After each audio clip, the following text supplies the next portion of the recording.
Міне биыл қазақ елі тәңірі берген тәуелсіздігінің арайлы азаттығының 30 жылына қадам басып отыр. Түп шежіресі сонау ежелгі түркіден бастау алатын, мың өліп, мың тірілген қазақ халқы бағзы заманнан бері қаншама өзінің іргелі ел, қабырғалы қалпын, салиқалы салтын сақтап қалғаны, еркіндік, сүйгіштік жерінің, асқақ рухының арқасы. Қазақ мемлекетінің түпкі негізгі сонау сақтардан басталып, ғұн, қанлы, қыпшақ, ақ орда мен қазақ хандығының жалғасы бүгінгі тәуелсіз Қазақстан мемлекеті. Армысыздар оқырмандар, тәуелсіздігіміздің 30 жылдығына арналған тәуелсіздік тұғыры ұлы дала арманы кітап көрмесін ұсынып отырмыз.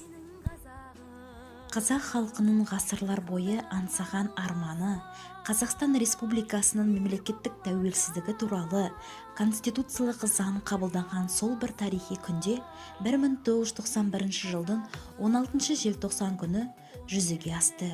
Дүниеге жаңа мемлекет тәуелсіз Қазақстан келді. Біз өзіміздің рәміздерімізбен мақтанамыз.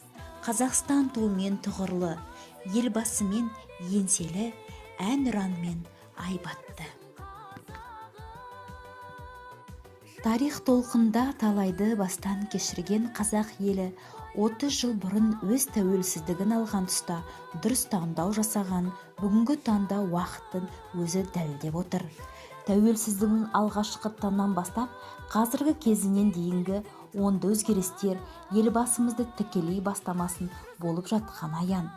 Бейбітшілік келісі мен тұрақтылық жағдайында Қазақстан жылдам қарқынмен әлемдегі алдыңғы қатарлы жетекші елдерінің қатарына қосылып келеді.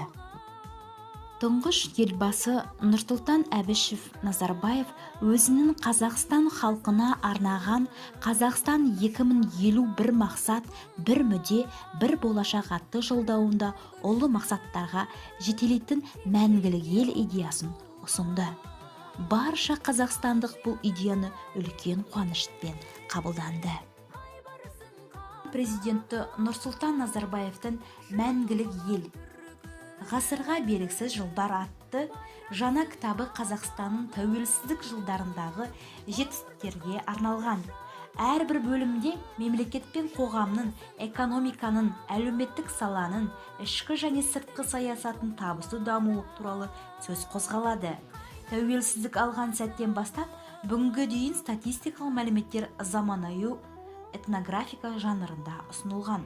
Бұл Қазақстан тәуелсіздік жылдарында жүріп өткен ұлы өзгерістер жолы жан-жақты қамтылған тұңғыш кітап. Кітап қалың оқырман қауымға арналған. Қазақстан жолы. Елбасының кітабы Қазақстанның қазіргі тарихының аса күрделі де жарқын сәттерін баяндайды. 9 тараудың әрқайсысы тәуелсіз жас мемлекетіміздің қалыптасу жолындағы айшықты қадамдарын ашып көрсетеді.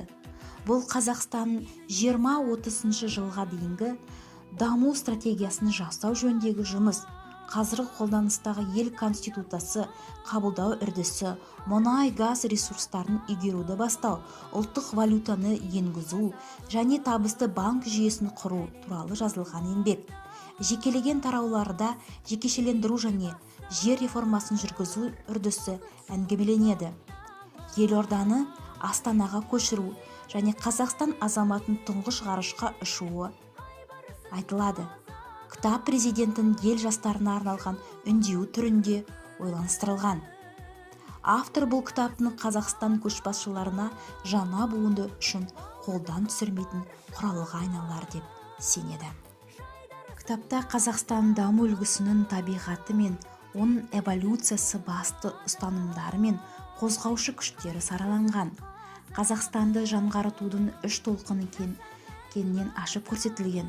Бірінші және екінші жаңғырту аясында тоталитарлық жүйеден түбегейлі ажырап, нарықтық экономиканы құру және бәсекеге барынша қабілетті елу елдің қатарына қосылу міндетті мерзімі бұрын орындалады.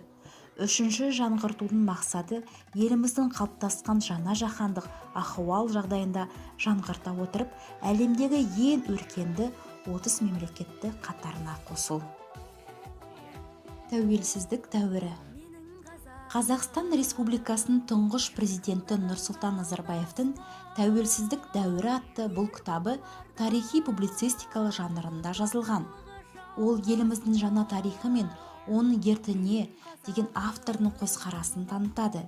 Егемен мемлекеттің негізі қаланған күннен бастап, оның қалыптасу кезеңдеріне ерекшеліктері мен 26 жылдық тәуелсіздік дәуіріндегі ішкі және сыртқы сын-қатерлерді еңсеруге байланысты қабылданған шешімдерін мән мазмұны мен тетіктері егжей-тегжейлі баяндалады.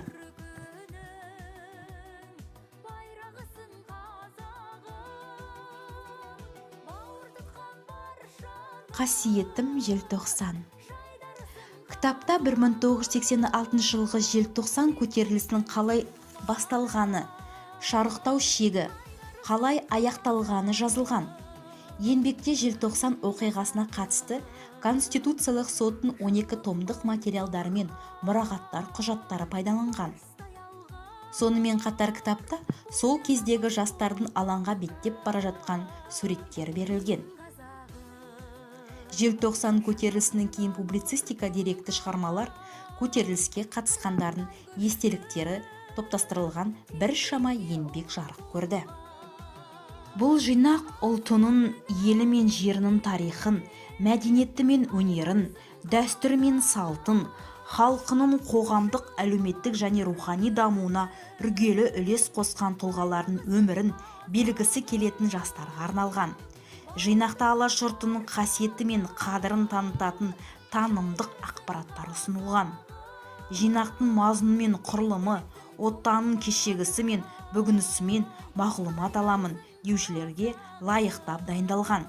Танымдық мәліметтерді санаға сіңіру арқылы тіл үйрету мақсаты көзделген.